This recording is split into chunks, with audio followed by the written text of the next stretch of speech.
wrestler's finishing move is often meant to be the high point of a match or indeed a whole show, and is something that the fans who take a seat in the stands show up expecting to see. As much as fans may love seeing these signature specials, wrestlers themselves don't always like to be on the receiving end of them. Ordinarily, this is because these moves genuinely hurt. Sometimes, however, they actually hurt the recipient's pride more than their body. I'm Adam Pachisi from Cultaholic Wrestling, and these are 10 wrestlers who hated taking someone else's finisher. Join us.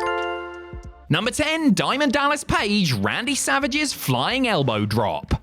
Diamond Dallas Page always goes out of his way to give props to Randy Savage for helping to make him a legitimate main eventer. It was the Macho Man who decided to work with and put over DDP, something that the master of the Diamond Cutter is forever grateful for. One aspect of working with Savage that Dallas did not appreciate was having to take his flying elbow drop finisher on a nightly basis. Randy had used the move for many years and his version looked as pretty as anyone else's, yet practice did not make perfect when it came to making sure his opponent walked away unscathed. According to DDP, one particularly brutal elbow drop caused him to pee blood for the duration of their feud. In his own words, his kidneys and ribs were trashed afterwards, and doctors suggested he take time off, but he wasn't about to turn down the chance to work a program with Savage. Page later asked Macho Man to hit him lower with the move, only for Randy to instead hit him square in the face, giving him a nasty concussion. Mr. Positivity gushes about Savage these days, and rightfully so, but that elbow was a killer. Number 9, Bret Hart's Booker T Scissor Kick. If there's one thing you didn't want to do when you wrestled Bret Hart, it was hurt him. Just ask that stupid idiot Bill Goldberg. The excellence of execution took great pride in taking care of his opponents while working a snug, believable style, and resented anyone who didn't afford him the same courtesy. Which, evidently, his fellow two-time WWE Hall of Famer Booker T did not. During a 2024 virtual signing, the Hitman noted that he hated taking Booker's scissor kick finisher when the two worked together in WCW. According to Bret, the move was dangerous and drove his head right into the mat every single time. After a few times of this happening, Hart had to ask Booker to stop hitting him with it. Responding to the accusation that he was trying to kill Bret, Booker noted that he never meant to hurt him and didn't think he did, but conceded that might have been the case. Regardless, he only had positive memories of working with Hart. Bret certainly isn't shy about calling out moves he doesn't like, having previously singled out the Doomsday Device and even simple chops as things he tried to avoid, as well as anything delivered by Bill Goldberg, the stupid idiot. Number 8, Rob Van Dam, Hardcore Holly's Alabama Slam. Considering he was a kickboxer and tough man contest competitor before honing his skills in the wild and woolly ECW and overseas for All Japan, it's no surprise that Rob Van Dam has a reputation for toughness. As well as being able to handle himself in real fight situations, the whole flippin' show made a point to demonstrate his durability by taking all manner of crazy moves and bumps. Though he may have been keen to go through a table or take a German suplex right on his neck, the move that RVD never liked taking was, on the surface, a relatively simple one. For Van Dam, the Alabama Slam, made famous by former WWE star Hardcore Holly, was the worst move that he consistently took. Speaking about it on his podcast, Rob noted that he never learned how to take it so that it didn't end up killing him, something that began when he first took the move from Del the Patriot Wilkes in Japan during the mid-90s. RVD explained that there's not much you can do to break your momentum and were essentially at the mercy of the person delivering it. Hey, nothing a big fat doobie won't fix, eh? Number 7, Sabu tests running big boots.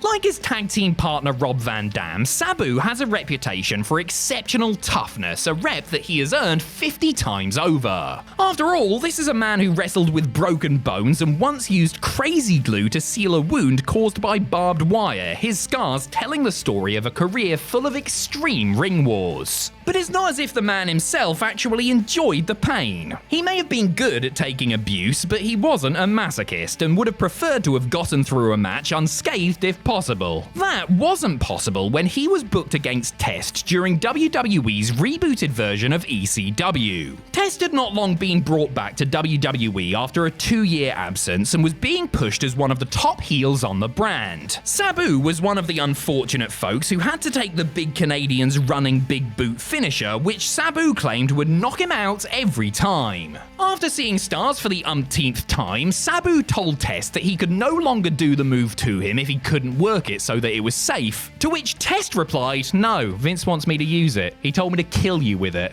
Compassion, I believe they call it. Number 6, Eric Bischoff, Rikishi Stinkface. If you were a heel in WWE while Rikishi was in his pomp, chances were you were going to get an up-close and personal view of his cornhole. Pretty much everyone took the stink face, which, for those unaware, saw the big man rub his big backside in the face of whatever poor sap happened to find themselves sitting with their head resting against the bottom turnbuckle, including main eventers, divas, and even Vince and Stephanie McMahon. It didn't take long for WWE to book a segment for former WCW SVP Eric Bischoff to receive the move, which he did as the payoff to an angle at Unforgiven 2002. Eazy-E must have known that he was going to get some receipts for the Monday Night War, and while he was okay with most of the humiliating stuff he was scripted to do, he had a real problem with taking the stink face. Speaking about his resistance to it on his 83 Weeks podcast, Bischoff noted that he wasn't big on the idea of tossing Kishi's salad and complained to the writers, but ultimately swallowed his medicine and decided that he would do his best with the situation even if he wasn't happy about it. Number 5, Bob Backland, Diesel's Jackknife Powerbomb.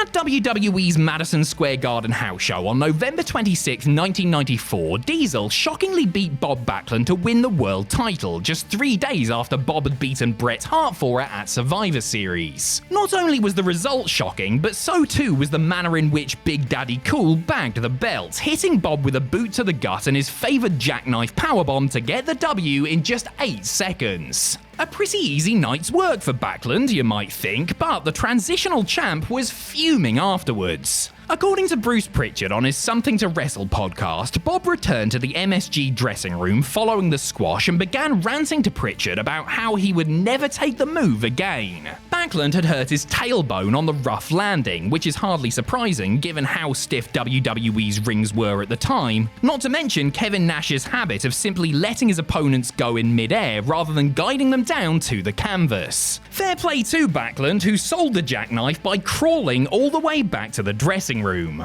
At least I think he was selling. Number 4, The Undertaker, Sid's Powerbomb.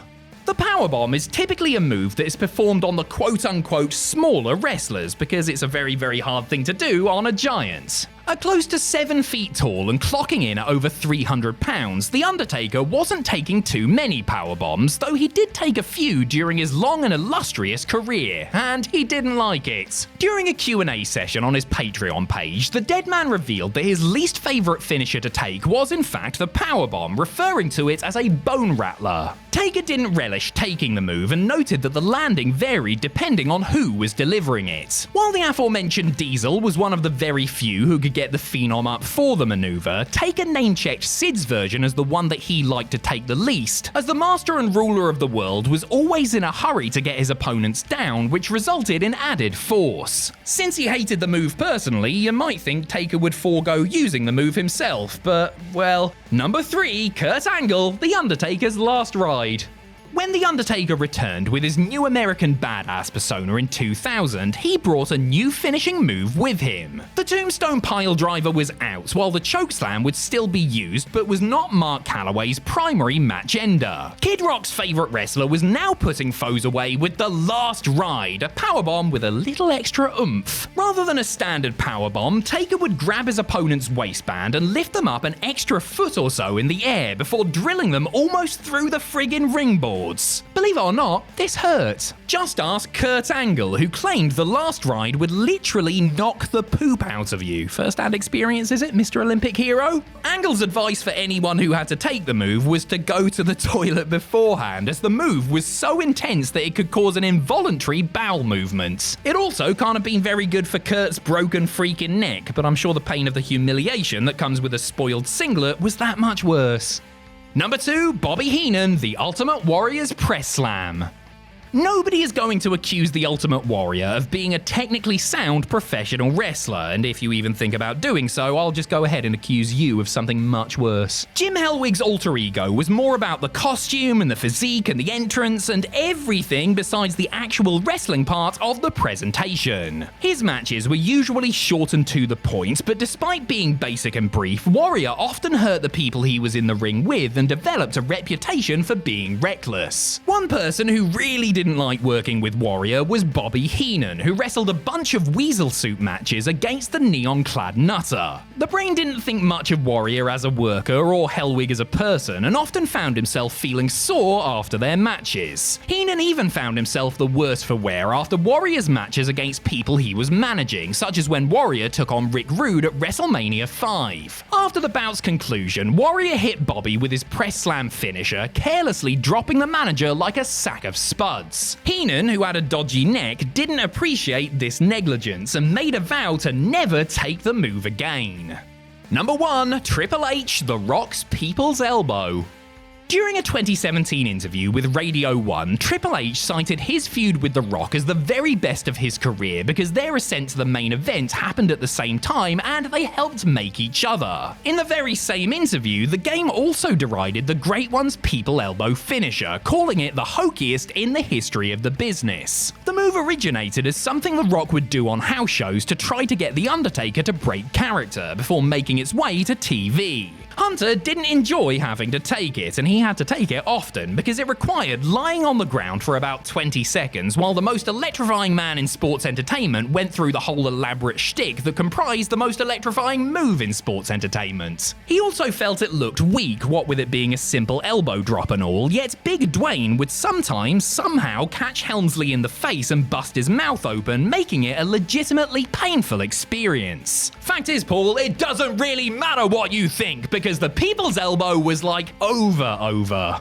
Plus, Rock's on the board now, and I'm pretty sure he can fire your candy ass if he wants to. If you smell